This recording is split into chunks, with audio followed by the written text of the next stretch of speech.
আসসালামু আলাইকুম। কাছের এবং দূরের বন্ধুরা যে যেখান থেকে আমার এই ভিডিও দেখছেন সবাইকে স্বাগতম। আজ থেকে আমরা নতুন একটা প্রোগ্রাম শুরু করেছি, সেটা হচ্ছে এসএসসি ইন্টারমিডিয়েটের সায়েন্সের বিভিন্ন বিষয়ে টপিকস নিয়ে আমরা ক্লাস নিব। তো আজকে আমি ক্লাস নিব নবম দশম শ্রেণীর রসায়ন বিষয়ের দ্বিতীয় অধ্যায়ের ব্যাপন থেকে। জি, আপনারা জানেন যে ব্যাপন কি সবাই, তারপরেও আমরা বিষয়টা নিয়ে একটু জানি। ব্যাপন শব্দের অর্থ হচ্ছে ছড়িয়ে পড়া, এক জায়গায় থেকে আরেক জায়গায় ছড়িয়ে পড়া।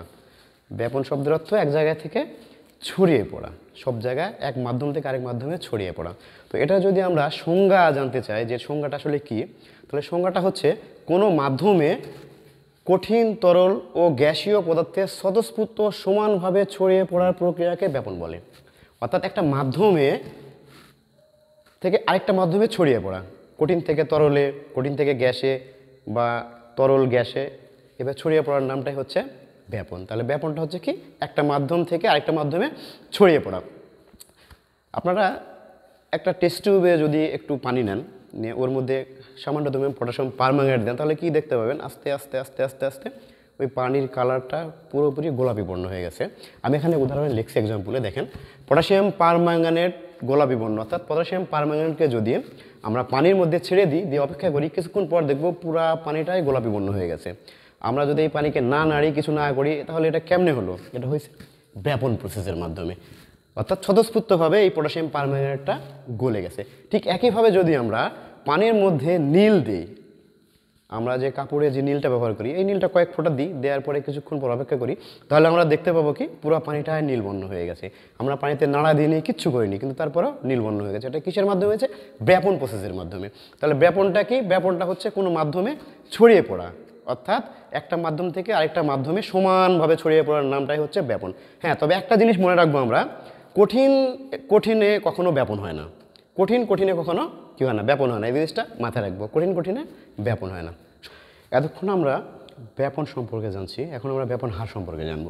ব্যাপন হার কি, অর্থাৎ কার ব্যাপনের পরিমাণটা কেমন। তো ব্যাপনের পরিমাণ জানতে গেলে আমাদের প্রথমে জানতে হবে আণবিক ভর। যার আণবিক ভর যত কম তার ব্যাপন হার তত বেশি। কি বললাম? যার আণবিক ভর যত কম তার ব্যাপন হার তত বেশি। অর্থাৎ যে বেশি পাতলা সে আগে দৌড়াবে। একজন মোটা ছেলে, একদম চিকন ছেলে, দুজনকে যদি দৌড় প্রতিযোগিতায় লাগাই দিই, তাহলে কী করবে? যে পাতলা সে আগে যাবে, যে মোটা সে কী করবে? ওর মতো আগে দৌড়াতে পারবে না। ঠিক তেমনি যার আণবিক ভর কম হবে তার ব্যাপন হার বেশি হবে। আমরা এখানে দেখতে পাচ্ছি hydrogen, helium, nitrogen, oxygen, carbon dioxide, ammonia, এদের মধ্যে ব্যাপন হার কার বেশি? কার বেশি দেখতে গেলে আমাদের কি দেখতে হবে? আণবিক ভর। আণবিক ভর কার কম আমরা সেটা দেখি। হাইড্রোজেনের আণবিক ভর 2, হিলিয়ামের 4, নাইট্রোজেনের 28, অক্সিজেনের 32, কার্বন ডাইঅক্সাইডের 44, অ্যামোনিয়ার 17। তাহলে এদেরকে যদি আমি ক্রম অনুসারে সাজাই, তাহলে আমরা দেখব হাইড্রোজেনের আণবিক ভর সবচাইতে কম, তারপরে কার? হিলিয়ামের, তারপরে অ্যামোনিয়া, তারপরে নাইট্রোজেন, তারপরে অক্সিজেন গ্যাস, সর্বশেষে কার্বন ডাইঅক্সাইড।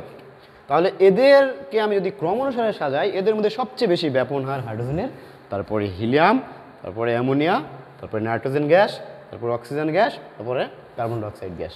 সবাইকে ধন্যবাদ যে যেখান থেকে আমার ভিডিও দেখছেন। নেক্সট টাইম আরও সুন্দর সুন্দর ভিডিওর জন্য অপেক্ষা করবেন। ধন্যবাদ।